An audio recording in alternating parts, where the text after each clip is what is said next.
Amosi ni misawa kamoro moro maintie kendo machiegni mar yudo weche manyien adimba. Ka ochakore jatend piny Kenya William Ruto wacho ni apisa mag obila ma jendeke makoro tiyo jopiny gothoro tach ibiro kawnegi okang' mager mar chik. Jatend migawo mar arita Kipchumba Murkomen otielo dwaro mantie mar keto kenge makare mar rido weche mag arita e gwenge opogore opogore pacho ka. Kod bura omaki makoro geto golo ke apisi jalupo gai mar obila mapacho ka mano Eliud Lagat kolure kod tho mar Albert Ojwang mano wito ngimane e jela. Machiegni jatend piny Kenya William Ruto wacho ni apisa mag obila ma jendeke matiyo ganda jo Kenya gi tok moruodho ibiro kawnegi okang' mager mar chik. Gi thuolono bende Ruto ne osingo ne jo Kenya ni obila moro amora mane yud ka oketho chik biro mana ting'o musalape kende owuon.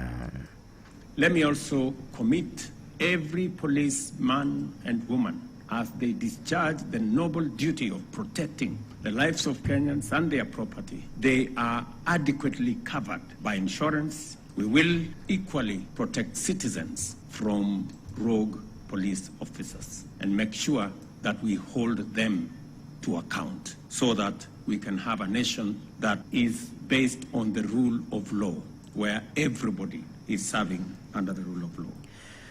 Ka jatend piny bende koro ne osingo ni okang' mager mar chik ibiro kawne bede migepe moko ma bende osebedo kachwalo nyime ohendni ma chik ok opwodho machalo kaka gige lweny maricho kaachiel kod mago ma bende uso kuong' ma chik ok opwodho.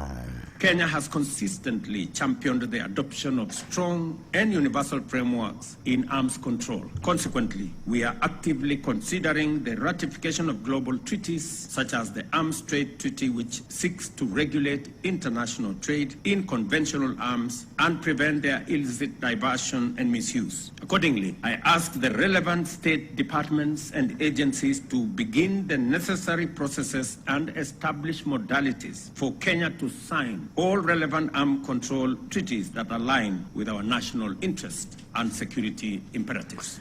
Kae korka kore to jatend migawo mar arita Kipchumba Murkomen bende otielo dwaro mantie mar keto kenge makare mar rido weche mag arita e gwenge opogore opogore pacho ka. Ma ne owacho kinde bende ne iwang'e bundni ma chik ok opwodho kama jatelono ne owacho ni timbe mag mahundu sani koro dok chien gi ma ok tin ne kuom atamalo 70 ka gige lweny ma chik ok opwodho ma bende romo 6,000 bende osemaki kokalo e bwo migape mar arita ka ochakore higa mar 2022. What we are doing, this exercising of banning these firearms is not just an exercise to destroy. There is a major significant message we are passing. First, Your Excellency, is that if we want to sort out the problem of proliferation of small arms, the insecurity problems in our region, in all our 15 countries, it was discovered that it was an exercise in futility to do a disarmament in one country and leave the neighboring country. Weche moko nyakoro mogi en ni bura omaki makoro geto golo ke apisi jalupo gai ma pacho jalupo gai mar obila ma pacho ka Eliud Lagat kolure kod tho mar Albert Ojwang mano wito ngimane e od jela. E bura makamano bendo maki mapie nyim doho mamalo e od yalo bucha Milimani jok bende omako bura no tingo okil Kamaloka Ndegwa Njiru kod kweth moro maluongore ni Mount Kenya Jurist maka bende gidwaro mondo mi koro ong'i wachno mapiyo kaka nyalore kendo Lagat mondo mi kaber to kawne okang' mager mar chik. Ma timore kod chieng' manyoro bende kweth moro makedo ne ratiro mag oganda bende koro nyose chako mako bure doho ka gidwaro mondo mi koro mak ne Lagat bura kolure gi wach nek mar Albert. Kata kamano Kanja owuon ma bende en ogai mar obila ma pacho ka bende nyose loso e wach makori sundo mondo mi gol e tich jalupne Eliud Lagat kolure kod wach nek mar Albert Ojwang. Every person whose name will be mentioned is to have played any role that led to the death of the late Albert Ojwang must record his statement, must show his side. And it is on that basis, I believe, if the DH is going to be mentioned, then definitely we will read the statements, and I believe it's on that basis that now he can be able to step aside to allow for that completion of that investigation. Achiche mar ariyo ma bende tudo kod nek mar Albert Ojwang wacho bende koro medo jimbo nonro madhi nyime sani e wach nek makamano bende oseyudi. Kabende lipot yango ni achijno ma en fundi mawachore ni odonjore kod kamera mar wang' dedi kata CCTV e tesend obila ma Central ma Nairobi sani koro ni od ang'ech ka itude kod ketho machalo kamano.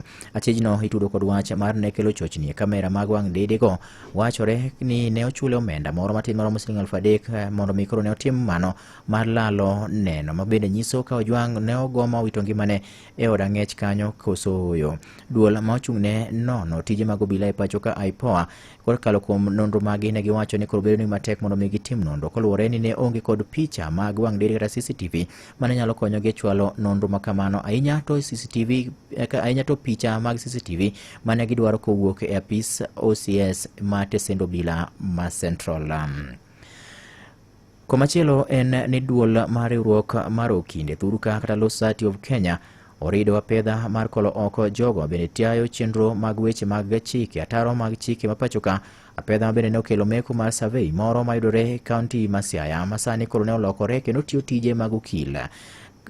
Wi mano koro lipot yango ni apisa mag duol mar LSK ne omako jagono ka koro gitude kod ketho makamano. Gino bende giwacho no sebedo ka ochiwo weche ma ok adieri ne oganda jo Kenya. Koke kaunti ma Siaya jafwambo marwa George Amolo giler mathoth e wi wachni. Achijno nomaki gi officers mag riwruok mar okinde pachoka e LSK bang' ka wachore ni noyude ka otipo tije mag okil e tok chik. Teresia Wavinya Nicholas en jakanyo mar kuku mar riwruok mar okinde pachoka e LSK. We received some complaints of a surveyor who was duping the public of being an advocate, drawing pleadings, especially conveyancing pleadings, that is sale agreement, transfer agreements and whatnot. Yet, that is not the purview of surveyors. So we came in today and we confirmed that she's been doing this for the past few years. We've been able to nab her and we've just arraigned her here at the police station where she'll be able to record her statements and the due process of the law will take course. Wavinya maimano telo ne apedha ma pod gidhi godo nyime kaunti ma Siaya kae mar manyo jogo matiyo tije mag okil e tok chik.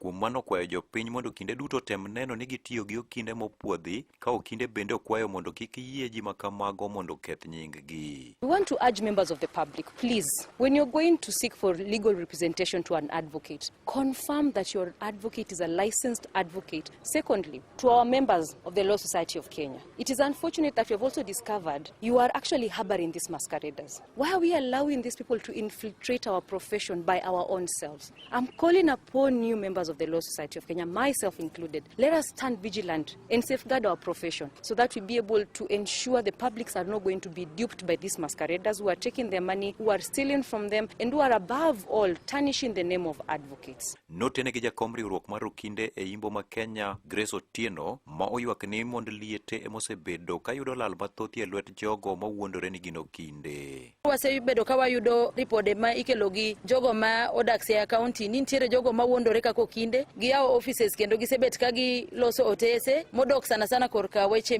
modok korka nyiewo lowo kaachiel gi uso lowo to gisebedo ka gikawo pesa kuom widows gi kata kuom mond liete ka giwuondore ni gidhi loso negi otese ka weche osebet matek to giringo githoro giweyo minegi gi weche matek. Wachiwo warning ne jogo mosewuok oko e ogandawa ni giwuok giwuondore ni gin okinde to gionge license ni wan kaka riwruok mar okinde wabiro nu. Ofulo ni nyaka sani gisemako ji 4 e kaunti ma Siaya kae ka koro okono jopiny mondo med wuok oko gi ful ji makamago. Siaya County kata Siaya Town ka wasemako ji madhi 4 ma higa mokalo ne wamako ji 3 ma ng'ato achiel ose tere doho ma kes ne oseyal motieki. Omiyo pod wadhi mana nyime gi jiwo jogi nikech ok wadwa ni oganda ka wan kaka okil en tijwa mar mondo waked ne ratiro mar ji. Ka waweyo jogi mo oketho ratich jowetegi ka gikawo pesa yo mok ni kare, mano wan kaka okinde ok wati tijwa yo makare. Omiyo wakwayo oganda ni mondo gichiw ripodegi wawuok oko mar mondo watibi gi polise mondo wane ni wamako jogo ma ketho ratich jowa ka gikawo pesa e yo mok ni kare.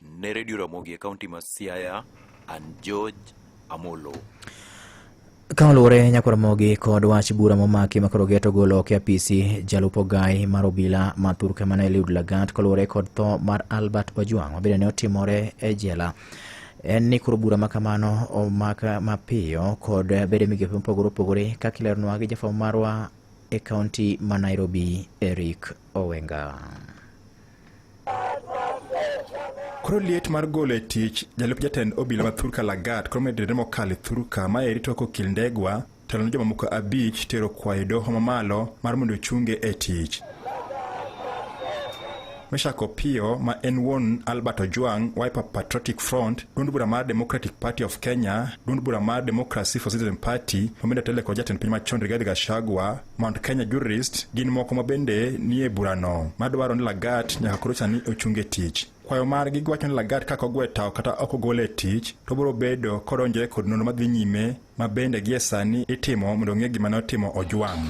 Wakili Ndegwa kod jowadgigo kwayo ni Lagat ma bende ni kod lemo maduong' e bad migawo mar obila gie sani konego bed ni bedi apis kech en kod thuolo makende mar rocho mokalo nonro madhi nyime. Jauchielgo noramo ni Lagat kalure kod chiewo ma en kodono onego bed ni osoteng' lwete mogo mondo mi thuolo makende ma nonro dhi nyime. Kwayo margi no Lagat kaachiel kod duol mochung' ne ndiko obila e Thurka mano National Police Service Commission gini moket kaka jogo monego bed ni duoko penjo. Ka duol mochung' ni ng'iyo kaka obila tiyo e Thurka mano IPOA, kituo cha sheria kaachiel kod IMLU gin jogo moket kaka jogo man kod dwaro moyiedhi e burano. Nyaka ne tho mar Ojwang muoche e Thurka, jokanyo mopogore opogore osebedo ka sundo mokalo mondo Lagat ogwe tao kata ogi apis ka ng'ien dwaro makamano nyonendo odiochieng' manyoro tok rowere bago ng'anyo e Thurka.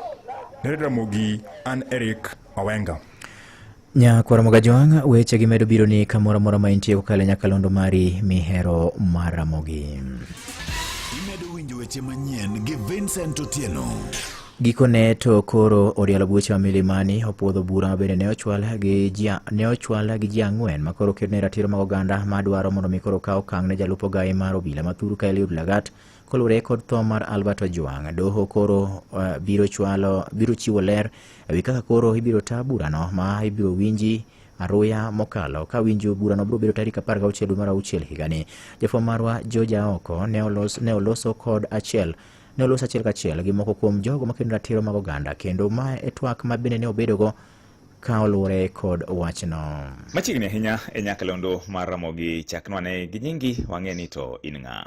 An iluonga ni Julius Ogogo, an jakedo mar ratiro mar dhano mar Commission for Human Rights and Justice. Kaka jok makedo ratiro mar dhano ne watero kes mar tipo e doho mane omako jalo ma en Eliud Koech Langat ma en Deputy Inspector mar Police mochung' ni polisi. Nyiso ni moko kuom ng'ur ma on godo e burani gin kaka mage. Waduogo wanwang'o ni investigation ma itimo kod IPOA ok en investigation ma kor wawacho ni en investigation ma biro golo adieri to kendo biro miyo justice mar Albert Ojwang' onwang' adier mare, nikech waduogo wanwang'o kalure kod kaka waneno kaka investigation wadhi. IPOA oduogo omako kijana mana PC Constable Mukwana momak to kendo giwacho ni nitie jogo bende ma gin civilian miwacho ni bende otud e nek to koro the big fuse manene ogolo order manene odhi mak Albert Ojwang' e dala mar Mawego, Homa Bay, bokelo nyaka Nairobi, bonegi e Central Police Station. Koro osechak mana mak the small fish. Ok wadwar nati na investigation mitimo target mana the small fish but not the big fish.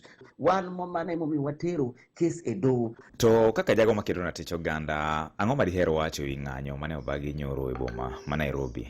Kane nitie demonstration mane itimo ma peaceful mane itimo e dala mar Bore ma Nairobi, nende itimo a peaceful demonstration kendo wadwaro nango nitie nyamburko ariyo miwacho ni nende jo ng'anyo nende owang'o. Wadwaro ni nyamburko moko gin nyamburko mamoko okawie number plate moket number plate moko mabandia. Kane ne court nene ogolo nati ne police okoripo bed nati rwako mask. Wadwaro nango no police kendo duogo rwako mask gi conceal identity bargi mane momiyo raia oni giwacho na ang'o momiyo ka gitimo demonstration to police wuok achiel kachiel no kendo no umo wang'e. Ang'o ma mono police mondo oyaw wang'e mondo ogene ang'o matimore e piny ka. Kwa tieko oteni mogik en mane? Wadwaro ni haki otimre to kendo wabiro luwo ng'enyo to kendo wabiro pong'e doho mondo wang'e na adier oyudre. Private prosecution wa file ni en a waking call ni anybody makawo sheria e lwete. Erokamano ahinya. Ne en twak achiel kachiel gi Julius Omondi Ogogo, ma en director e riwruok makendo ratich oganda mar Commission for Human Rights and Justice, ma en achiel kuom ji 4 manochwalo bura e doho ka gikone gidwaro ratich Albert Ojwang'. ne Radio Ramogi e kaunti ma Mombasa. Nyinga en George Aoko. Gi mbaka ma George Aoko ne ogoyo kod jogo makeno ratiro mag oganda kotenore kod dwaro ratiro e wi tho mar Albert Ojwang nyakoro Ramogi mochopo e giko mar mi weche manyien adimba kaka ne gimol no mesa mar ka weche manyien Radio Ramogi. Tudri gi nyakalo ne ka ng'oromo sa 10 mar biro yudo thuolo mar yudo weche manyien ka gibiro bedo mago ma otuch e kor gwenge. Nyinga Vincent Otieno. Mago ne weche manyien kokale Radio Ramogi. Radio Ramogi, #1 station for the Luo Nation.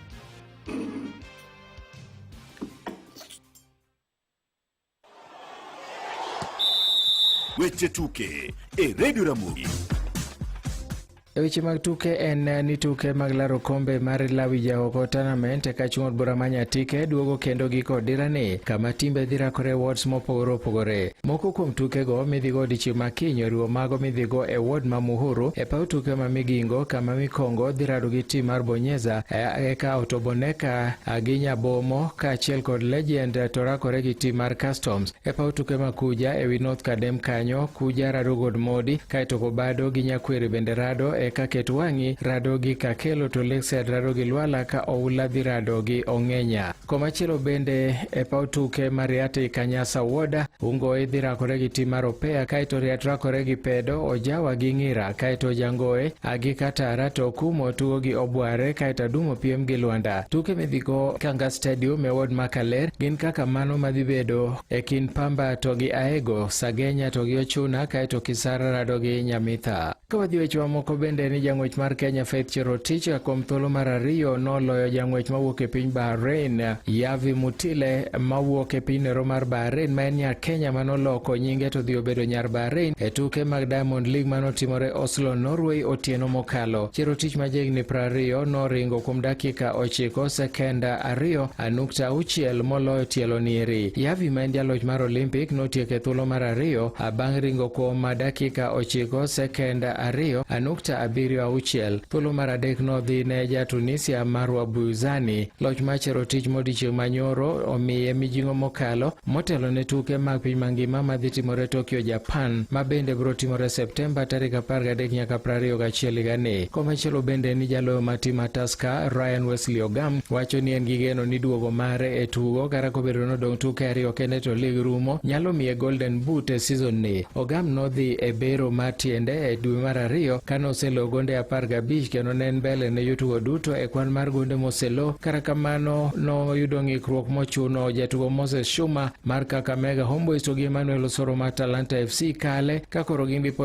gonde 17 kod 16 kaluwore kamano. Techo moko bende ni nyalo bedo ni klab mar Simba ma Tanzania nyalo koso sei ma jatugo mar Harambee Stars Fasila Adhiambo kaluwore gi chenro moko ma bende wachore ni ok osebedo kare. Simba wacho ni gidwaro jatugo Nero ma jahigni 20 mondo donji e kambino, kata kamano wuon mare otamore kowacho nodwani mondo odong'i e tim mar Ulinzi Stars mondo dipo koyudo thuolo mar bedo jalweny e kinde mabiro. Kocha mar Simba Musa Mgosi to medo wacho ni chunygi ok bi tho e manyo jatugo Nero ma gidwaro ni mondo oriwre kodgi ka giwacho ni en achiel kuom jotugo mabeyo mokalo e piny Kenya. Fasila gi e thuolo ni e piny Tanzania kama gidhi e tuke mag Sekafa gi tim mar Harambee Stars kama bende Kenya biro gocho e pinyno ero gi timbe mamoko mawuok e alwora mar Afrika ma ugwe to gi madiere. Kocha mar tim mar Ulinzi Stars Collins Ochieng bende wacho ni pok giyudo ote moro amora kowuok kuom Simba ka koro ok gibi yie weyo Fasila e yo mayot.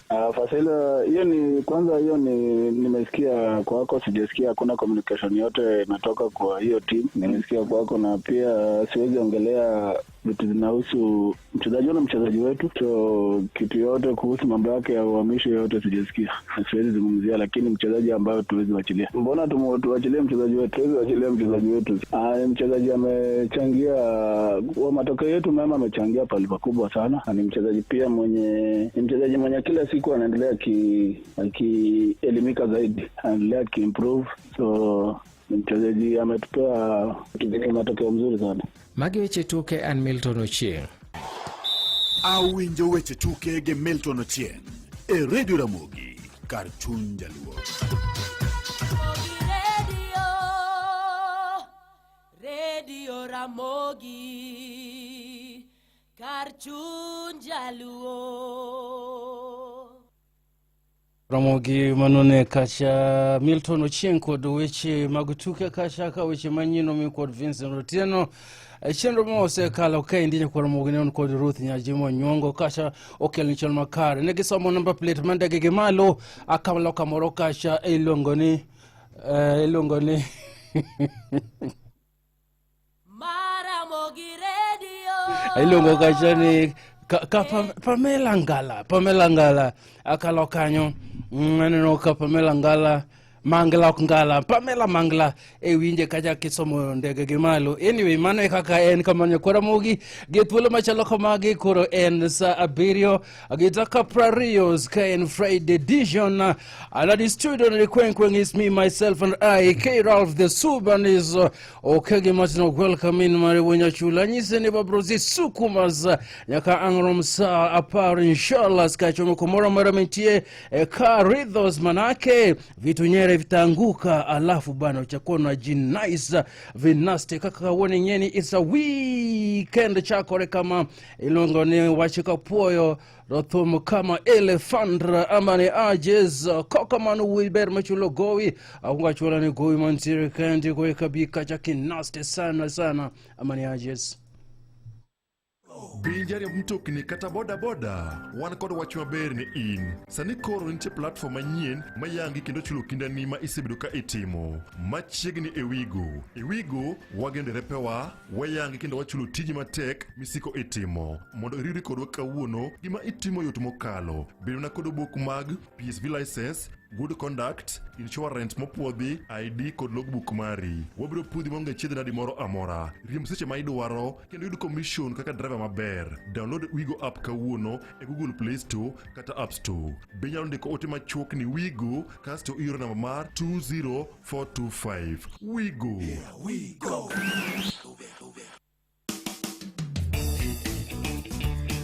Wach maber ne jopur magwenge mag Nyanza. Sani koro kambi mar Redson Machinery Limited, ma en bad kambi mar Camco Equipment Limited, kelo ni FM World Harvester maber ahinya e pacho ka, kendo itiyo godo e kayo mchele. Yud offers magwa ka in Kisumu, maka inyeo rice harvester achiel, to iyudo rubber truck achiel nono. Offer ni rumo tarik 30 dweni. Ne mathoth, yuatole namba mar 0735 333 402. Riuri kodwa tarik 20 dweni higani, kawa yao badwa manyien Kisumu, Obote Road et Sendreru manyien. Mich ibro mi ng'ato ka ng'ato ma ochopo. Uduto oruaku. FM World. Your world, my world, our world.